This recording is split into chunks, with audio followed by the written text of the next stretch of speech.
Welcome to the statistics class. I hope you're all doing good. Let us continue this vital statistics lesson with the topic of reproduction rates.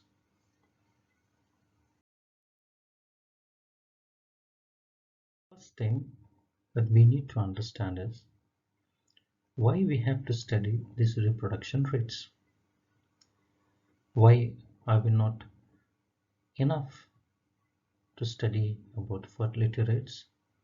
We had 4 fertility rates: CBR, general fertility rate, age-specific fertility rate, and total fertility rate. Why that is not enough to know about the growth of population? Why should we study reproduction rates? So there are two important reasons for it. Number one, fertility rates are unsuitable for giving an idea of the rate of growth of population because they ignore the sex of the newly born children and their mortality. What we consider in the fertility rates is only the births, live births. The sex of the birth we do not consider. Whether it is a male birth or a female birth, we do not consider. We only consider a birth. So, because they ignore the sex of the newly born children and their mortality and their lifespan. Mortality means when they may die again, or what is the lifespan of it. When we don't study about it, I think it will not be suitable for us to get the exact rate of growth of population. Secondly, just imagine if the majority of these births are boys. So we take only births in the fertility rates. So in case if we take all the births that have taken place in a particular locality are boys, do you think that the population will increase? The population will generate or increase? No, the population is bound to decrease. The population will increase only if the majority of births are girls. So, population will increase only if there are more number of girls being born. So, these are the two important factors why we have to study reproduction rates, because fertility rates are very unsuitable for us to give an idea about the rate of growth of population because they ignore the sex. That is important thing, because they ignore the sex. And if ever there are more number of births taking place, more number of male births taking place, population will decline. If more number of births are girls, then the population may increase. This is how we can come to know about the growth of population. So, reproduction rates do we have? There are two types of reproduction rates. One is called gross reproduction rate, and the other one is called as net reproduction rate. I repeat, gross reproduction rate, in short we call it as GRR. Second, net reproduction rate, in short we call it as NRR. Two types of reproduction rates. Very important problems of 5 marks comes from these two students.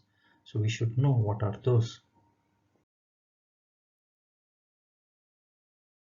To start with the first one, GRR, we should know first one important formula which will be used here in this GRR and NRR. Very important formula.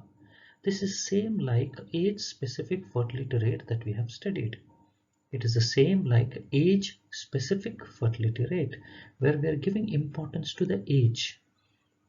Now, this is something called as a women-specific fertility rate. Here we are giving importance to the sex of the child, sex of the birth, whether it is a male birth or a female birth. We are not considering male births, we are considering the female births. So is the formula WSFR, women specific fertility rate, is equal to number of female births to a woman. See here, number of female births to a woman. In the previous ASFR, we don't consider female births. We only consider number of births. Male or female is not specific there, but here female is very specifically mentioned. Number of female births to a woman of age X during the given period in the given community, right? Then divided by number of females of age X during the given period in the given community.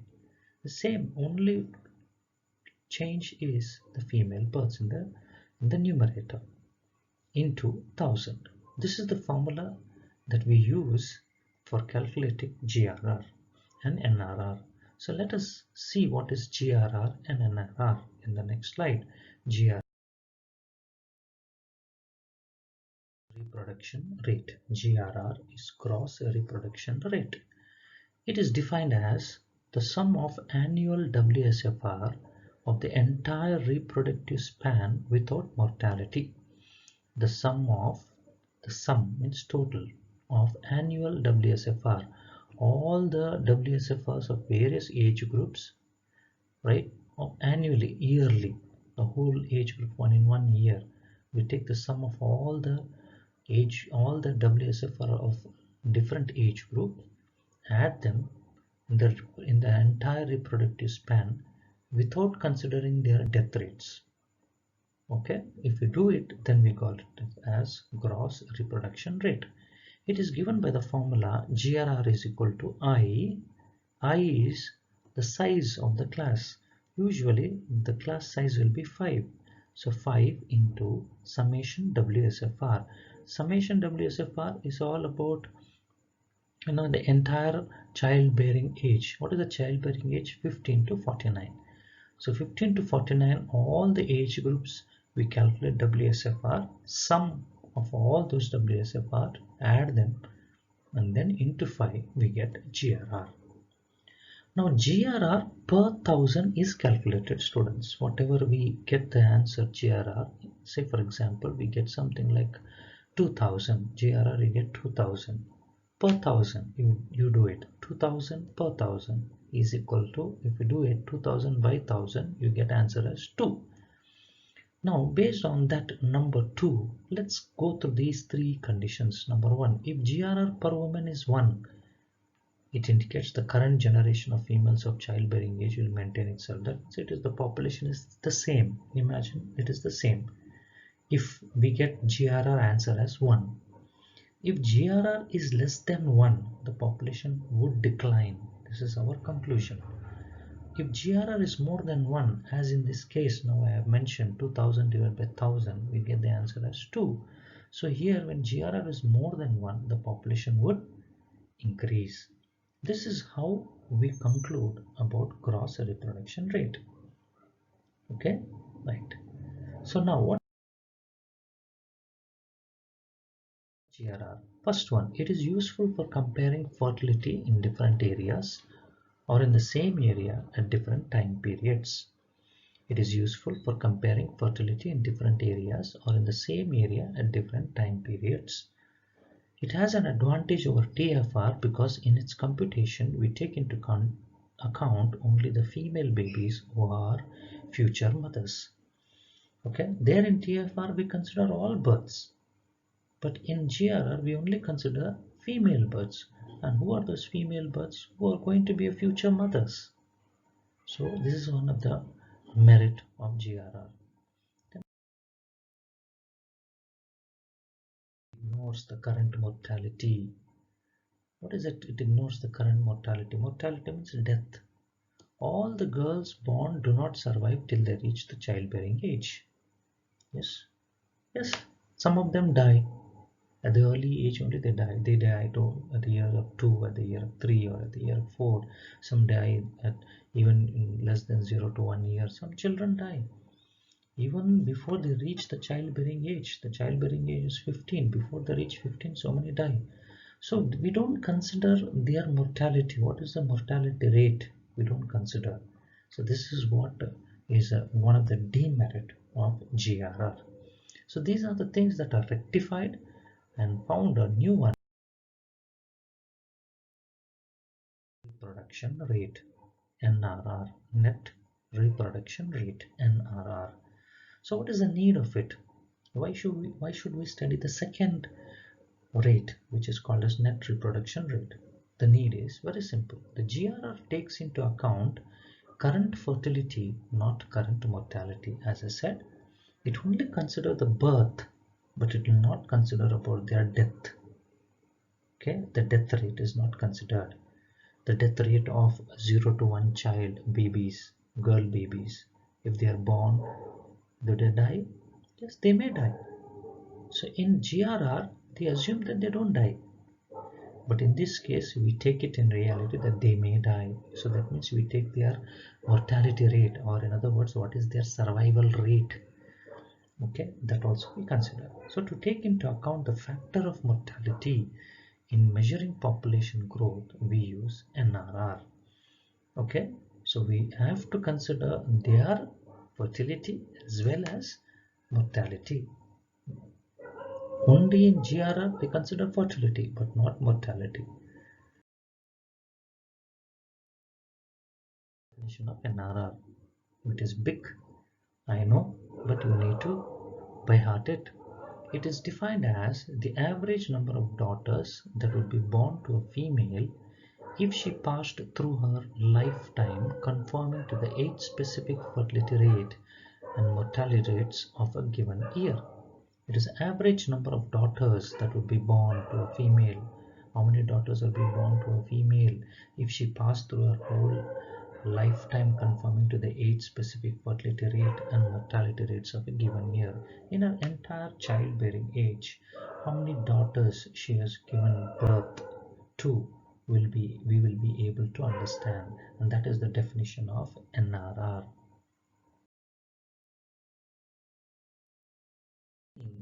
It is the number of female children. I said it is a number of female children surviving till their reproductive ages, or number of female children to one woman as she passes through childbearing age.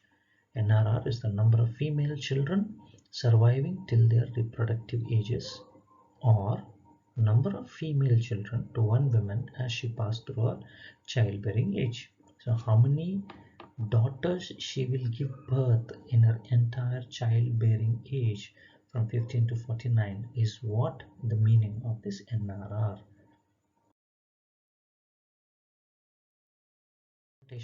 As it is same, the interpretation of GRR, the same likewise the interpretation is, if NRR per woman is exactly 1, when we get exactly 1, the population remains constant, we say.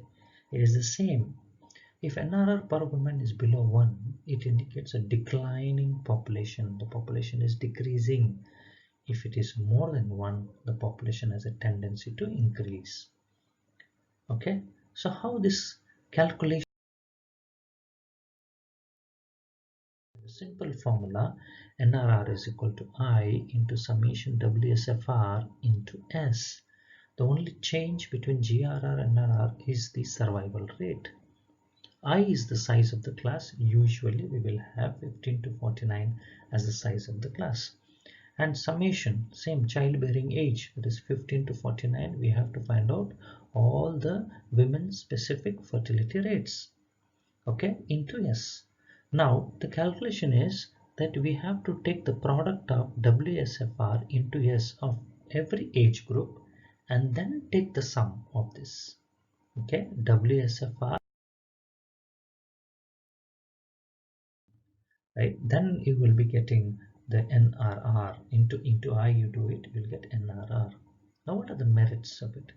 It takes into account current fertility and current mortality.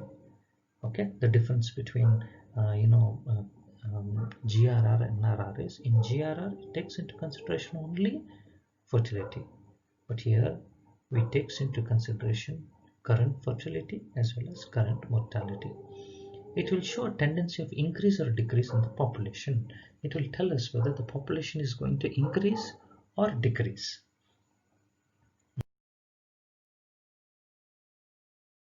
Demerits are very simple. It assumes constant rate of fertility and mortality over a generation. You know what is that constant rate of fertility and mortality over a generation? In a particular age group, This is the mortality rate. This so many people die.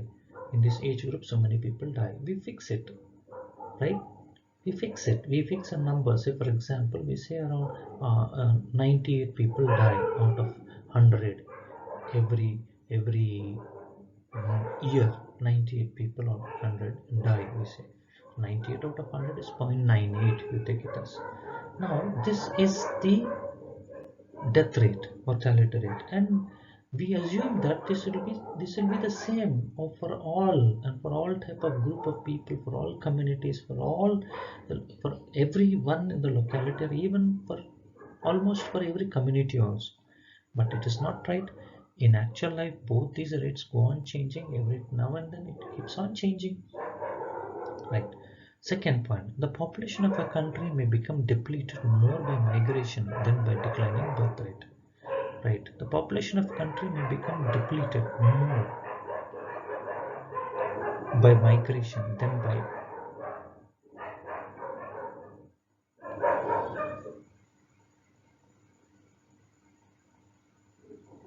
birth rate.